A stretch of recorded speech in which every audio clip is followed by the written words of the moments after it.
The Mets, they got an unexpected surprise in Jacob deGrom. After undergoing Tommy John surgery shortly after being drafted by the Mets, deGrom began a long rehab that led to last year's NL Rookie of the Year award. And during his comeback from surgery, deGrom had a rehab partner by the name of Steven Matz, a left-hander who hopes to make his major league debut this year. A similar season from Matz, it would reward the Mets for their patience because Matz's career almost ended before it even began. The Mets drafted Steven Matz with their second-round pick in the 2009 MLB Amateur Draft. An 18-year-old out of Ward Melville High School in Suffolk County, Matz had planned on attending Coastal Carolina University. But the Mets took a gamble that paid off as Matz jumped at the opportunity to play for his favorite team. It'll be pretty exciting. I mean, you know, I'm only like an hour away from there, so pretty much all my family lives there, and it'd be great to pitch in Queens. But injuries followed shortly thereafter. During his first extended spring training with the organization, Matz felt discomfort in his left elbow. MRIs revealed he had an 80% tear in his UCL, and he underwent Tommy John surgery that May. He slowly worked his way back and was throwing off a mound a year later. But he still felt pain. After telling the team doctors about it, Matz was shut down for the entire 2011 season. Yeah, I would say that there was a point where I was doubting that I would ever make it back, but just kept with it and kept on working hard. During spring training of 2012, Matz was pitching in an intra-squad game when he finally felt no pain. He told the New York Times that his tendon graft had taken a long time to mature, resulting in that long rehab. Matz made his minor league debut in June of 2012, 3 years after being drafted by the organization. That season was cut short by shoulder tendonitis, but Matz returned fully healthy in 2013 and posted a 2.62 ERA for Savannah. He then reported to spring training of 2014 with the big league club, and people began to take notice. I tell you, the name I'm hearing almost as much as Syndergaard, he's not on that level yet, is this Steven Matz. Had Tommy John surgery, had some complications from it, really missed a couple of years, but now he's back on track, and 3 people told me today they think he could come really fast in their system.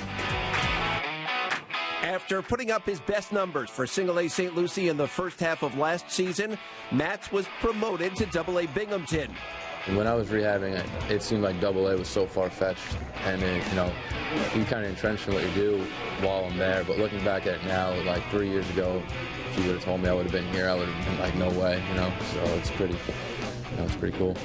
Matz posted better numbers at Double-A than he had at the lower levels. And in his last start of the season, he took a no-hitter into the 8th inning in the Mets Eastern League Championship clinching game, their first title in 20 years.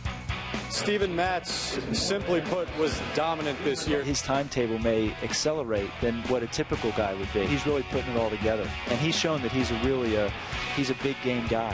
He's on the fast track. Looking back, I see it as a blessing in disguise that I was able to learn a lot about my body and how to maintain my body and the little muscles in my shoulder and stuff like that. I feel like that has really helped me along the way.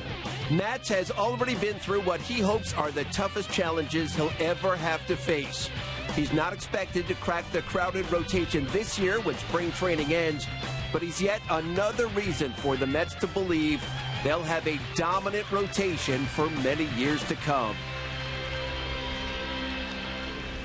Jim Duquette, Andy Martino back alongside once again. What about the organizational outlook? Let's begin there, Andy, on Steven Matz. Well, Gary, they're absolutely thrilled about Steven Matz right now. Inside the organization, scouts outside the organization. There's nothing really bad to say about the kid. He's coming fast. He had a great year last year, and there was buzz already at the beginning of the season. He followed through on that. So they love him, but the thing with prospects is always like, the leap he has to take is from Triple-A to the big leagues. That's the big one. We don't know how it's going to go, so I would caution a fan base to get too excited about anybody until you've seen him try to compete against big league hitters. But so far, so good. Projection is going to be pitching Triple-A out in Las Vegas this year. It's not easy to pitch in Las Vegas. How do you think he'll fare in the deserts? Well, I think a couple of things. First off, he was having some mechanical delivery issues. He straightened that out. He's healthy. So those are 2 things that are going in his favor. Listen, we've seen some really good pitchers. Zach Wheeler, When you look at Noah Syndergaard last year, they struggled in AAA there in Vegas in the PCL. It's very difficult to throw the breaking ball. He's got an average breaking ball, potentially above average breaking ball, but it really, you have a hard time gripping the ball there. It becomes almost like a cue ball sometimes, trying to throw a cue ball. Yeah. And so I think you have some issues in that area. But I think overall you may see a little bit of struggle, but I think he's going to be much more consistent than what we saw out of Syndergaard last year. All right, put on your general manager's hat, and I'll ask you both this question, but you begin there, Jim. When his name is brought up in trade discussions, is it a end of trade discussion? Where is he, and where are the Mets along those lines? I talked to Mets, and Andy, you talk to him a lot too. I mean, he's really a guy that is almost untouchable. They look at him as a premium starting pitcher, at worst a number 3 starter. So anytime his name comes up, they go, no chance they're going to move. You hearing the same thing, Andy? Yeah, Sandy Alderson, as we've seen, and we can look at the recent history here, a GM who's just so reluctant to part with any of his young pitchers. Teams came calling on Zach Wheeler a couple of years ago. No thank you. When Nice was young, they wouldn't move him. Sandy Alderson has a 42-year-old pitcher you can have if you want him. But nobody in the system who's hyped up is going anywhere. Well, he is a lefty, and so I pose a hypothetical out there. If God forbid, John Nice, and he's had some issues, were to have more issues and go down, would you call on the lefty Matz, or is Syndergaard the next guy in line? You wouldn't call on him because he's a lefty. Ideally, you have a lefty in your rotation, but once the season starts, you see where Matz is, and also with Matz, you're worrying about service time, Super 2, all that stuff you hear with prospects. Syndergaard, they already skipped a year with that stuff, so he's probably a little closer, but it's going to come down to, and Montero's in the mix too, depending on if he's in the Major League bullpen at the time, or if he's in AAA or what, so they're going to go with who's stretched out and who's more effective if somebody goes down. All right.